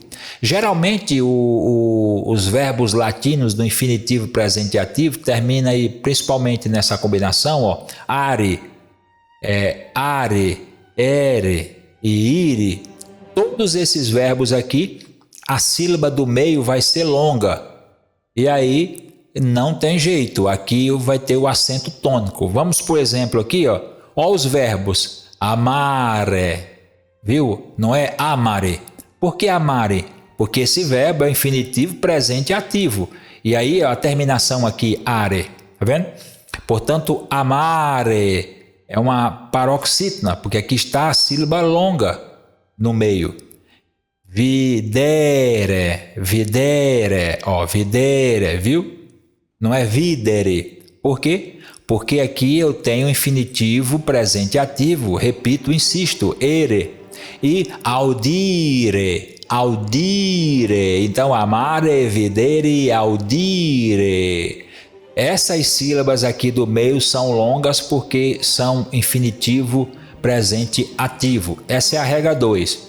A regra 3, quando uma vogal é seguida por duas consoantes, quando essa vogal é seguida por duas consoantes, ou uma consoante dupla, no caso o X e o Z, aí claro, essa sílaba vai ser longa, porque a vogal é seguida por duas consoantes. Quando tiver, por exemplo, um ditongo na sílaba, ela será longa, que é a regra 4. Então, vamos lá para os dois exemplos da regra 3 e da regra 4. Veja aqui, ó, dominus virtutum, não é virtutum ou virtutum. Veja aqui, ó. Aqui eu tenho duas consoantes, ó. Tá vendo? Eu tenho duas consoantes. Como a primeira consoante está nessa sílaba e a segunda consoante está nessa sílaba, então essa vogal aqui, ó, quando ela é seguida por duas consoantes, e aí você tem, por exemplo, a outra também no meio aqui, ó, e aí você tem essa sílaba, então será longa, tá? É só você perceber, quando ela for seguida por duas consoantes ou por uma consoante dupla, aí você tem essa sílaba aqui, a sílaba longa. E no caso do ditongo é muito simples, você tem um ditongo ali na penúltima palavra, ou na penúltima letra, na penúltima sílaba, aí engasguei agora. Você tem um ditongo na penúltima sílaba, o acento vai estar ali, tá bom? Eu sei que nesse primeiro momento você está anotando, tem coisa que eu passei rápido, mas você pode voltar ao vídeo quantas vezes quiser, e mesmo assim, se nessa didática que eu estou apresentando, você se sentir ainda em dúvida, você pode colocar aí as suas dúvidas que eu vou estar respondendo, tá bom? Vamos então para o resumo das regras essenciais da língua latina. Primeira regra e primeiro resumo: nunca acentuar a última sílaba, tá? O latim não vai existir palavras oxítonas. Segundo, verificar a penúltima sílaba. Você vai verificar se a penúltima sílaba ela está com ditongo. Está com ditongo? Então vai ser a sílaba tônica aí na penúltima sílaba. E aí, se essa penúltima sílaba for longa, vai receber o acento, como eu disse, no próprio ditongo. Agora, se a penúltima sílaba for uma vogal ou uma sílaba breve, aí o acento recua para a antepenúltima, tá? Repito, se você vê, por exemplo, o dicionário vai colocar a penúltima sílaba, se for breve, um sinal, ou vai indicar com sílaba longa, tá bom? E duas consoantes serão, claro, longa por posição. Então esse é um resumo geral das regras essenciais da acentuação. Agora, dando um passo um pouco à frente, vamos ver aqui também rapidamente a questão dos ditongos, que é muito simples em latim também de se entender. Primeiro, aqueles que são longos, né? O ai, o oi e o au são sempre longos. Portanto, se a vogal faz parte de um ditongo, a sílaba será longa. Claro que vai ter encontro de duas vogais que não são ditongo. Então, eu tenho aqui um ditongo ai, oi, au. Esses são sempre longos. Opa, até passei demais aqui. Vou passar mais um aqui, ó. Os ditongos ai e oe são pronunciados como porque em latim, o latim eclesiástico, o a e o o, eles são suprimidos e aí prevalece o som de Vamos para o exemplo aqui, ó. Você tem a letra C, a letra A e o ditongo. E lum, aqui, ó, cellum. Como eu tenho, por exemplo, esse som da letra C que eu não aprendi ainda, esse som aqui, ó, cello. Como o ditongo aqui é longo e a palavra tem duas sílabas, então você já sabe que a sílaba tônica vai estar aqui, cello, tá bom? Então sempre com o som de A e o som de E vai ter o som de E apenas porque a letra é suprimida. Vamos então para aqui uma prática rápida, claro, você ainda não deu tempo de assimilar, né, tudo, ainda vai fazer uma revisão, mas vamos fazer só do versículo 1 aqui, tá? Começando aqui de Atos 2, ó, et cum. Aqui eu tenho, por exemplo, ó, as consoantes, né? Então a sílaba tônica longa vai ser essa aqui, o plé, completo, tá? Completo. Dies tem duas sílabas. Aí aqui, ó, na mesma questão, ó, duas consoantes aqui, ó, e aqui entre duas consoantes, ó, Pentecostes. Então como ficaria a leitura corrida? Ente cum completo dies Pentecoste. Aí erant homines pari, aqui ó, um fato importante que já estudamos aqui, ó, pari, aqui é parite ou parite. Aqui eu tô com essa vogal no infinitivo, né, ó. Parite in eodem loco, et cum completum dies Pentecostis erant hominus parites in eodem loco. Vamos só esse versículo aqui para a gente encerrar. Et factus estis repente de cello sonus tanquam, vendo, não é tancan não, tanquam, as vogais soam naturais. Aqui eu tenho adveniensis, espíritus venquemitis, não, aqui é o, tá certo, venquemitis, o ti não é o tsi, não, errei, é o ti lá do Pernambuco, verremitis, et replevit totam dominum ubi erit sedent. E aí nós vamos depois aprimorando a prática aí da leitura para a sua prática. Volte aí quantas vezes for possível, qualquer dúvida você pode colocar embaixo do vídeo, nós vamos estar respondendo aí tranquilamente, tá bom? Seja muito bem-vindo, tá? Muito bom ter você aqui nesta segunda aula da fonologia, aula número 4. Se você gostou e ainda não se inscreveu no nosso canal, clica aí abaixo se inscrever, com certeza vai ser muito útil a sua participação, tá bom? Deus abençoe e até a próxima aula, que é a aula agora da fonologia, a parte 3, que é a aula número 5, e aí a gente vai falar um pouco das consoantes também. Um abraço, vadio, tchau!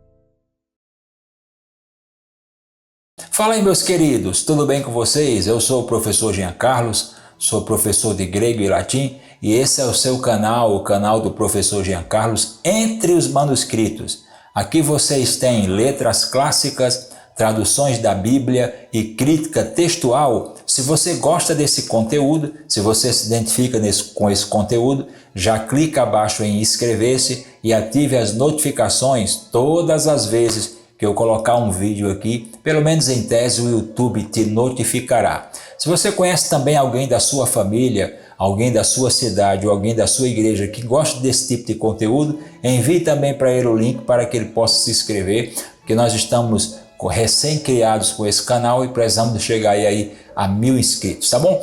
Gente, muito importante, hoje nós teremos a aula número 5, a parte final da fonologia da língua latina. Lembrando que a língua latina nós estamos trabalhando aqui com a morfologia, com a fonologia e também a sintaxe. E nós tivemos as 2 aulas de fonologia e hoje vamos encerrar a fonologia com essa visão básica. Mas antes, porém, eu queria avisar para vocês, conforme eu estou falando aqui praticamente em todos os vídeos, eu vou falar de improviso. É claro que eu estou com o rascunho da aula aqui, ó, para vocês verem. Eu estou com o rascunho aqui. Mas eu vou falar de improviso. Eu não tenho aí atrás aqueles famosos prompters, né? Eu não tenho nenhum texto passando, não tem nada na parede passando. Eu estou falando de improviso. E claro, de improviso é possível que eu gagueje, tropece em alguma palavra ou falte aqui com alguma sílaba. Se isso acontecer, vai nos perdoando, porque eu não quero editar isso para que não fique tão artificial, porque eu quero deixar a sua experiência mais natural possível. Conforme eu venho falando há tempo, isso aqui é uma aula, não é um jornal. Combinado então? Bom, gente, nós já tivemos aí a fonologia, a acentuação, o ditongo. Hoje nós veremos as consoantes na língua latina. Lembrando que nós estamos com o latim eclesiástico. As consoantes na língua latina que soam, que trabalha diferente do nosso idioma. Lembrando também, nós estamos utilizando a Vulgata Stuttgartense como base aqui para o nosso estudo. Então a primeira letra, veja na sua tela aí, a primeira letra que aparece é a letra C. Esse C soa como o famoso o T, o C e o H, como na palavra tchau, que é famoso tchê gaúcho, né? Até brinco que é o tchê gaúcho latinizado. Porém, esse C vai ter esse som antes da letra E, no caso seria tchê, né? Antes do ditongo A e E, no caso no latim eclesiástico o A é suprimido, e aí eu tenho tchê, mais uma vez. Eu tenho o ditongo O e E, também vai lido tchê, e eu tenho a letra I. Então é muito fácil.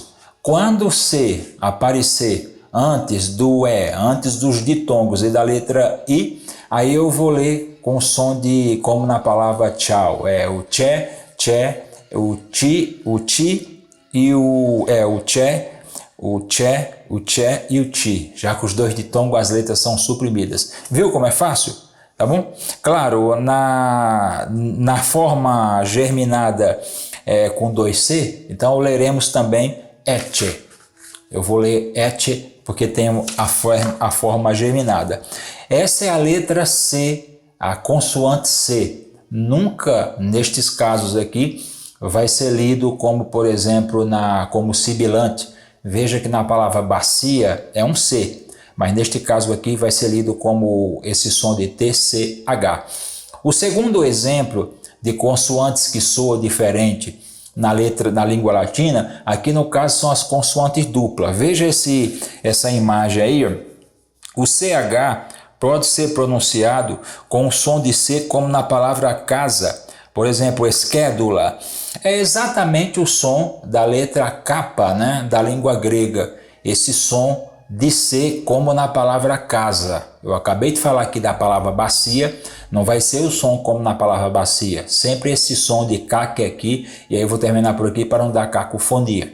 Então esquédula, veja na tela, esquisma e assim por diante. Veja aí na prática, onde nós temos aí, por exemplo, esse texto, aqui com auten, quidam, indurarentu, et num herederent, maledicentes, maledicentes, viu? O C, aqui ele vai ter esse som porque está antes do E e assim por diante. Vamos para mais um exemplo? Vamos agora para a letra G. Veja nessa imagem aí que aparece na sua tela. A letra G soa como D, J, aí da mesma forma, antes de E, do ditongo A e E. Lembre-se que no latim eclesiástico, o ditongo A e E, o A é suprimido, a gente vai ler com som de E. Tá? No latim clássico não acontece isso, mas aqui eu estou utilizando o latim eclesiástico. Então, antes de E, antes do ditongo A e E antes do I, nós vamos ler esse som de G como um DJ. Por exemplo, genus, genus. Eu até sou influenciado pela língua latina quando acontecem palavras no português. Por exemplo, a palavra diabo é diabo. Eu acabo, pela influência da língua latina, utilizando diabo, viu? Diabo, na realidade é diabo, porque isso é influência com o uso da língua latina aí por quase 20 anos. Então eu tenho genus, não é genus. Genus é no latim clássico. Aqui eu estou falando do latim eclesiástico. E gibus, gibus. Veja nesses dois exemplos. Então se você tem o G antes dessas três situações, você vai ler com o som aqui que eu disse. Vamos por nesses exemplos, ó, devagarzinho, ó. Veja no texto aí, ó. Usque, eu estou lendo devagarzinho, tá? Usque in diem. Qua, o latim sempre lê com as vogais separadas, né? Aqui, ó, precipiens. Aqui eu tenho o ditongo, então eu vou ler com som de E. Precipiens apostolis per spiritum sancto. Quos, aí aqui, o nosso exemplo. Elegit, elegit, viu? Eu não leio elegite, nem elegite, elegite, e assim por diante. Vamos para mais uma letra, dando sequência aqui na nossa fonologia. Veja aí na sua imagem, ó. Agora, como é que nós leremos o som no latim eclesiástico de GN? GN soa como NH, como na palavra manhã. Então, sempre que aparecer na Vulgata Latina o GN, você vai ler como na palavra manhã. Vamos lá para o final do versículo de Atos 1 e 3.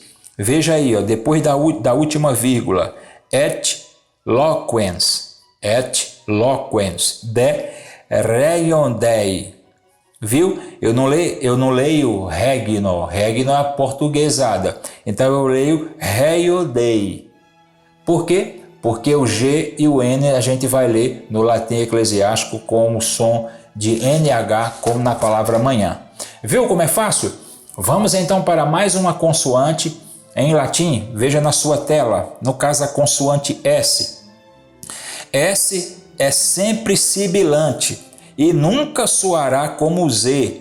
S nos encontros iniciais SP e ST não formam um som do I, né?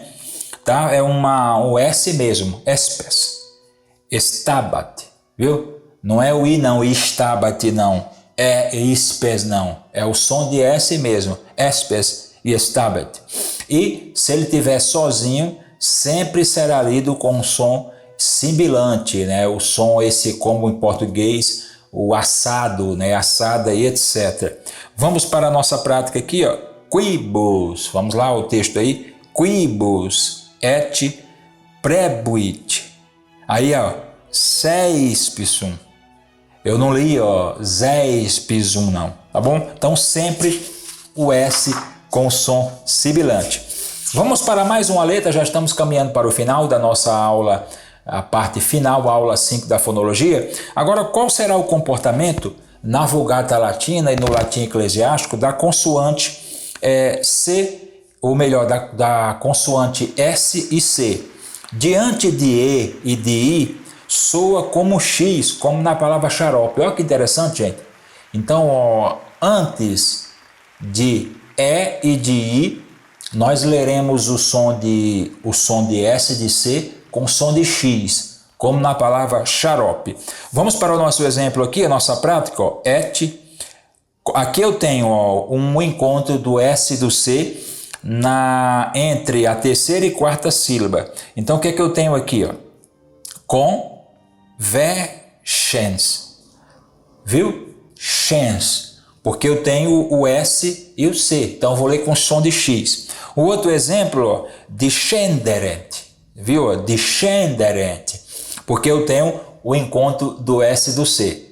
E eu tenho a palavra, a letra seguinte é a letra E. Tá bom? Vai marcando aí, fazendo os exercícios, depois você memoriza aqui, fica muito fácil, tá bom? Então, vamos então agora para a última e a mais complicada consoante do latim eclesiástico. Você está vendo aí? É a consoante, a letra T. No caso, por exemplo, o ti, a letra T, tomando como base o ti, quando seguida de vogal, o latim eclesiástico lê como tsi. Veja, por exemplo, na primeira palavra, gratia, não é gratia, apesar que esse som também tem, que já veremos na sequência, que é mais ou menos o T utilizado no Nordeste, né? Lá no Nordeste eles falam assim, ó, tia. Essa parte aqui do rosto tem aqui esqueci agora a palavra, ela se levanta suavemente, ó. Veja aqui, ó, tia. Mas nesse caso, como a letra, o T e o I está na sequência como vogal, aí eu vou ler com som de tsi. Há também casos, de acordo com gramáticos, que acontece ele estando entre duas vogais. No caso, por exemplo, você tem o T e o I, você vai ler com tsi. Tem casos, por exemplo, que não é vogal. Para não confundir muito, nós vamos simplificar agora e depois a gente vai passar uma questão definitiva lá nas flexões. Então, se você tem, por exemplo, gratia, veja que o T ele antecede a letra I. Então, neste caso específico, nós vamos ler com esse som de cia, né, que é o T e o S. Agora, quando o TI não vai ler com gratia, quando ele vai ler com esse som de ti, quando? Em 3 ocasiões. Primeira, quando tiver no começo da palavra, lembra da palavra aqui, ó, tiara, ó, tiara, viu? Ó, tiara, porque o T e o I está começando a palavra. E quando ele vier antes do S, quando ele vier depois do S, do X e do próprio T. Então você veja que quando a palavra tiver esse ti e tiver depois do S, X e T, aí você vai ler com som de ti, esse nordestino. Tá bom? Gente, aí está então a aula básica, né? É um resumo do resumo, muito resumido mesmo, para que você ingresse aí na fonologia da língua latina. Você que chegou até agora e não conseguiu entender muito, você pode repetir o vídeo, você pode fazer as anotações e até mesmo colocar as suas dúvidas aí no rodapé do vídeo e eu vou estar respondendo também. Se você quiser participar do meu grupo de estudos, eu estou deixando também o link abaixo para que você entre nos grupos de estudo e receba os arquivos digitais e outros materiais mais. Deus abençoe, minha gente. Até a nossa próxima aula de adjetivos na língua latina, que é a aula número 6. Tchau, Brasil!